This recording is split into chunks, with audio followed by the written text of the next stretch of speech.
There are 4 segments here. The first segment is about computer-aided instruction, shot in 1967. The second segment is about computer-aided design of perfume bottles, shot in 1968. The third segment is about visual flight simulation on a general-purpose computer, shot in 1970. And the fourth segment is about teleconferencing over the ARPANET, shot in 1978. This is the first segment, showing computer-aided instruction. It was shot in 1967 on the Harvard PDP-1 computer that ran at 200 kilohertz and had a memory of 4 kilowords of 18 bits, which is equivalent to 9 kilobytes. Orly, the subject, was then 4.5 years old. The computer presents problems of the form 3 plus 4 equals what, 3 plus what equals 7, and what plus 4 equals 7. Orly knew then only about addition, but not about subtraction.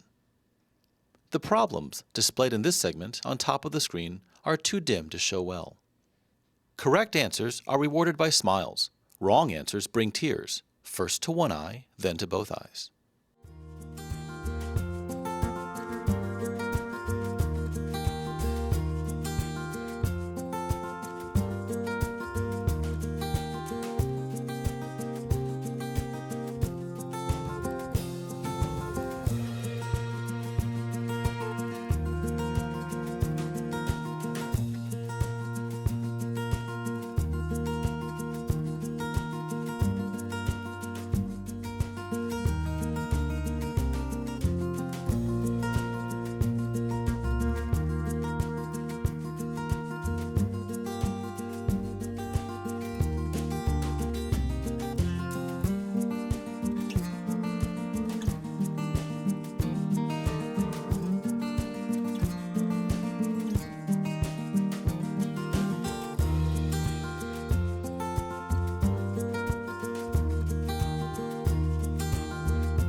This is the second segment, showing computer-aided design of perfume bottles. It also ran on the Harvard PDP-1. It was shot in 1968. This system was actually used to design bottles for perfume, whose shape was as important as her contents.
This is the third segment showing visual flight simulation on general-purpose computers. It was shot in 1970. It ran on the Harvard PDP-1, connected to any PDP-10 that was connected to the ARPANET. It was programmed by Ed Taft and Danny Cohen.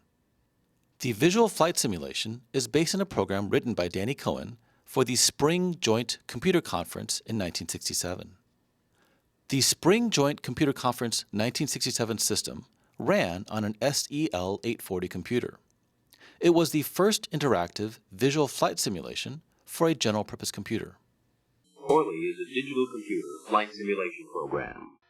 The pictures you see have been generated by a computer graphics system at Harvard University, using facilities provided by the Advanced Research Projects Agency. 79 Juliet, go ahead. 79 Juliet, final runway 9er. 79 Juliet, clear to land, runway 9er. Wind 090 degrees at 10. Roger.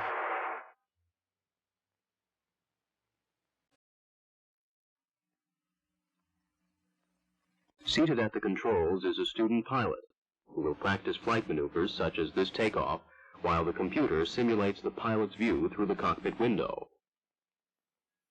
Below the window you can see the flight instruments. Here we see the airplane's altitude in feet. The airspeed in miles per hour is displayed both digitally and on a dial. The markings show zero speed, stall speed, below which the airplane cannot fly, and maximum speed, above which the airplane may suffer structural damage. This needle indicates the airplane's rate of climb or descent. The figure here shows that we're climbing at 500 feet per minute.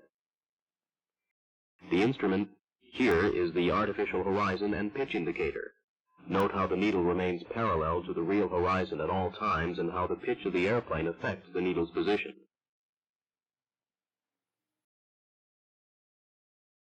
Over here we see the gyro compass. The direction of the airplane is up at all times. We can see that we are now flying east.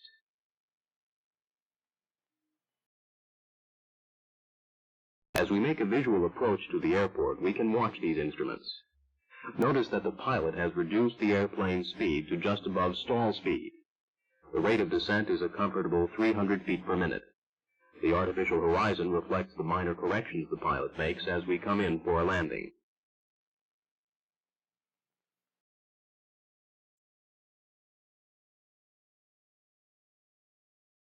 As we touch down, the pilot quickly reverses power and we slowly roll to a stop.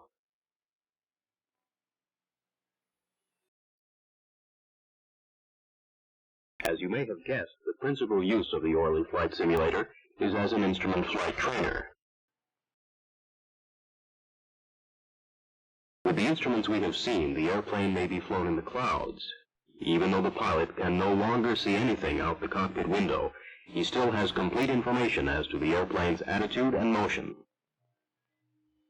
However, in order to find his way to the airport and successfully land in conditions of low ceiling and visibility, he must make use of radio navigation aids.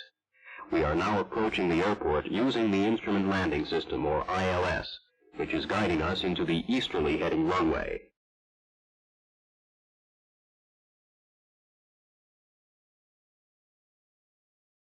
The vertical needle is called the localizer, and it indicates to the pilot which direction he must turn to in order to get onto the correct course to the runway. The needle is to the right of center, so the pilot turns right to center the needle again and get back on course. In the same manner, the horizontal needle, or glide slope indicator, shows whether or not the airplane is on an imaginary slope leading down to the runway. The needle is above center now, showing that the airplane is below the glide slope, so the pilot decreases his rate of descent to bring the needle back to center. The pilot should also watch carefully the other instruments, particularly the airspeed and altitude, but here he is too intent on centering the ILS needles and neglects to check his airspeed. The airplane stalls, goes into a spin, and is out of control. Fortunately, a crash is not too costly when we're flying a simulator.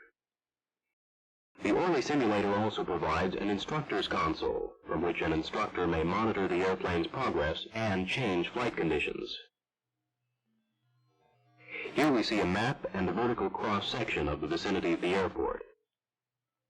The airport is here. The slanted line shows the glide slope for the instrument landing system. The vertical line shows the position of a marker beacon which activates an indicator on the pilot's instrument panel as the airplane passes over it. The altitude of the cloud ceiling is shown by this line. As you can see, the airplane is just breaking out of the clouds now.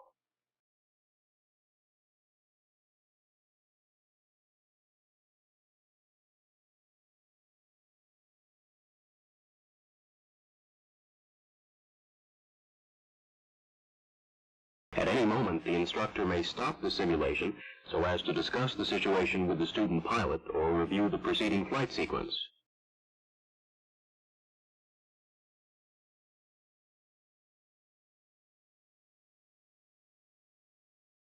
The simulation may then be resumed where it was stopped. Orly Tower, 79 Juliet on final. Orly Tower, 14 Romeo, 4 miles out, landing. 14 Romeo, standby 179 Juliet, clear to land runway 9, altimeter 29er, 9er 2. 14 Romeo, your traffic is a Cherokee and short final, just over the threshold. Tower 79 Juliet, wind check. Wind 090 at 10. 79 Juliet, ground 121.7.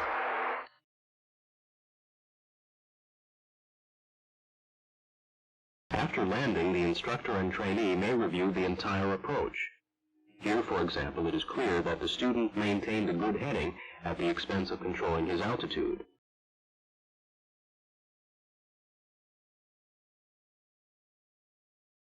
The instructor controls the flight simulator by means of a computer-sensed stylus, whose position is indicated on the control panel by a small cross. To simulate instrument failure, the instructor can selectively disable the trainee's instruments, such as the airspeed indicator.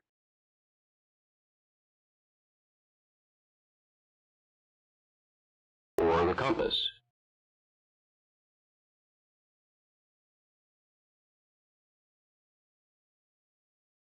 However, all instruments may still be displayed on the instructor's monitoring screen. The instructor can also change external conditions, such as the altitude of the cloud ceiling,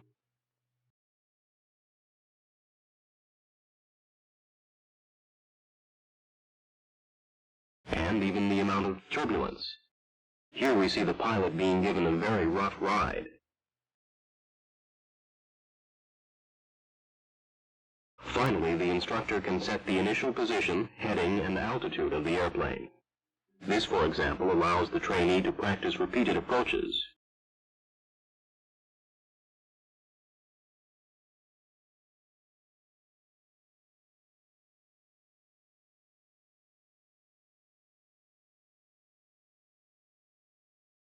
To give the student pilot a sense of flying under pressure, the simulator may be run at a rate faster than real time.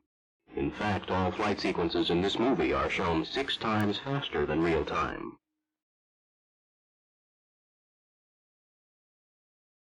Orly Tower, 79 Juliet, 3 miles out.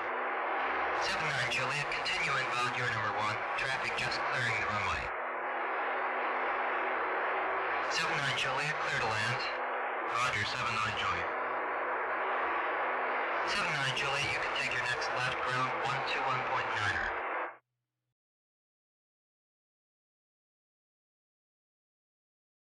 The Orly flight simulator makes use of 2 general-purpose digital computers. The smaller of the two, a PDP-1, has connected to it a wide variety of equipment for performing high-speed interactive graphics, such as the displays and flight controls used by the Orly program. The computation for the dynamic simulation is performed on a PDP-10, a much larger time-shared computer. The 2 computers are connected together by the ARPA network, a nationwide network of computers located principally at universities and computer science research facilities. The Orly flight simulation system has proven to be successful and worthwhile for several reasons. First, of course, it is useful for flight training and especially for instrument training.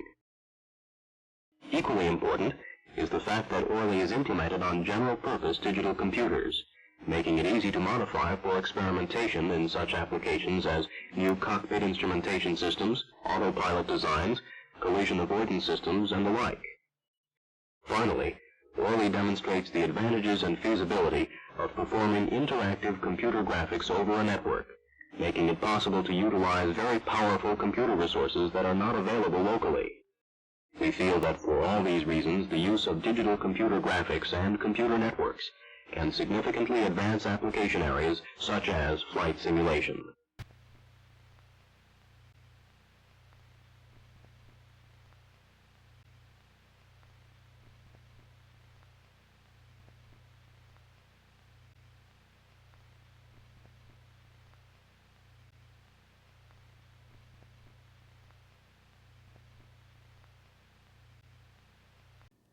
This is the fourth segment.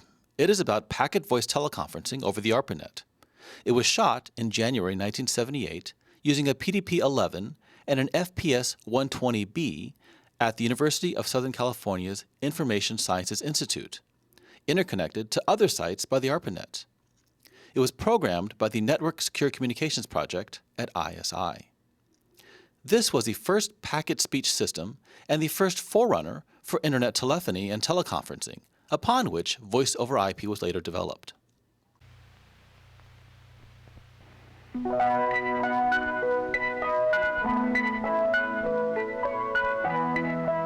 All of the voices in this film will be heard as they would to a conference participant. They have been digitally processed to reduce the amount of data which is transmitted by a factor of more than 20. It will sound like this.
You are now a conference participant.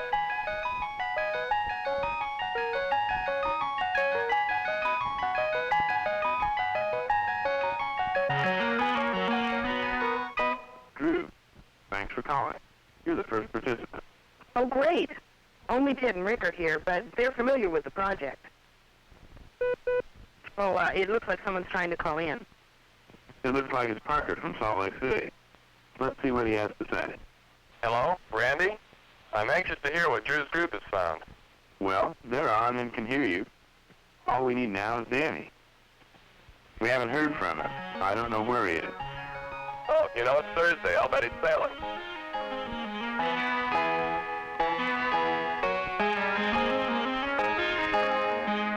Good afternoon, Beverly Hills Rolls-Royce.